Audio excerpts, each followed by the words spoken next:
Mən də dedim ki, bunu yay. Amma sizdən əgər bir şey xahiş edeyim.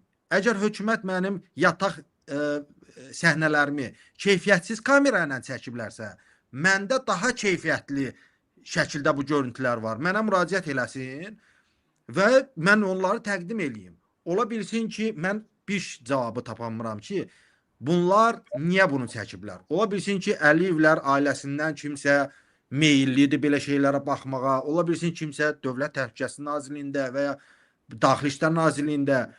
Yəni bir insan, normal düşüncəli adam niyə başqasının yatağını çəkməlidir və buna baxmalıdır? Yenə deyirəm ki, əgər onlar belə bir xəstəliyi varsa, mənə müraciət eləsin, mən daha yüksək keyfiyyətdə bunu təqdim edeyim. Və bunlar gördü ki, bu işləmədi. Məni növbəti gün qardaşımı və atamı aparırlar Fuad Ələsgərovun yanına, prezident aparatına. Və ən dəhşətlisi, Qurban bəy, ən dəhşətlisi o an yaşanır ki, Fuad Ələsgərov deməli danmır ki, biz bunu çəkməmişik. Fuad Ələsgərov deməyib ki, Ramiz Mehdiyev bəlkə bunu çəkib, bəlkə başqası çəkib. Deməyib ki, bəlkə bunun Rus kəşfiyyatı çəkib. Fuad Ələsgərov bildirib ki, gedin Mehmanla danışın ki, sizə kasetləri görsədən adamlarla razılaşsın. Bax, bu cavab məni məhv elədi.